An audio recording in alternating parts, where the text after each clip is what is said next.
Salutations fraternelles aux familles avec Jésus. Ce matin, nous aborderons l'amour sans mensonge.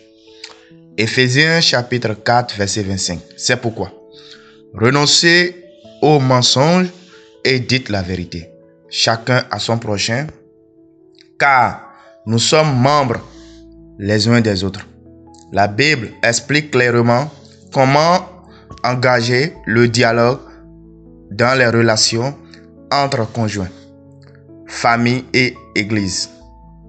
Dites la vérité et insistez sur dites le mensonge.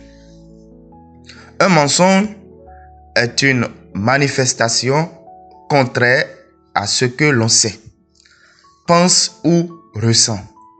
La vérité est la coïncidence entre une affirmation et les faits, ou la réalité à laquelle cette information se réfère, ou la fidélité à une idée.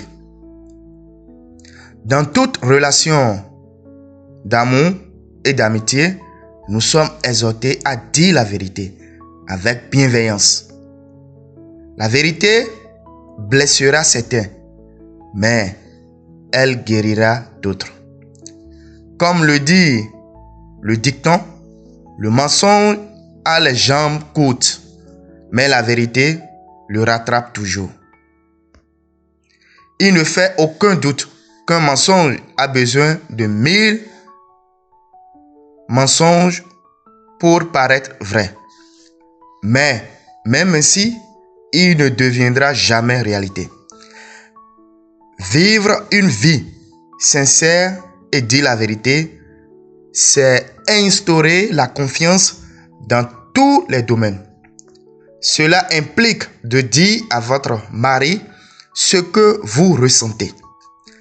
Si vous vous sentez fatigué, en colère, triste, assiégé, tenté, dites la vérité. Vous serez libéré de ce que vous portez. Il en va de même dans votre relation avec Dieu. Job 3 et 7 nous montrent Job exprimant ses véritables sentiments à Jéhovah. Il a vécu une catharsis. Jéhovah n'a pas répondu à ses questions, mais il ne l'a pas non plus condamné. Au contraire, il lui a témoigné sa miséricorde dans Job chapitre 9. L'apôtre Paul écrit: l'amour sans mensonge est digne de confiance. Il désire la souffrance. Il est bon. L'amour ne désire pas.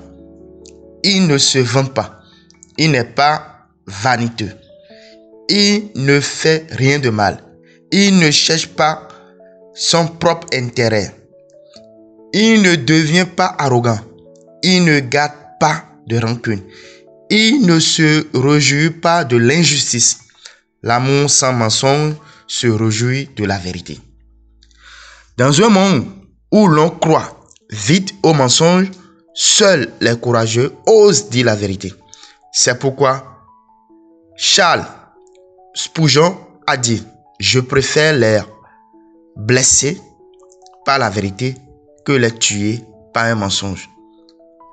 Prière. Ô Dieu, souverain, merci pour l'amour véritable dont tu nous aimes. Je prie pour que tu remplisses nos cœurs de la volonté de dire la vérité, de la prêcher et de la pratiquer. Que nos vies soient un témoignage vivant des mensonges qui ont envahi la société. Au nom de Jésus. Amen.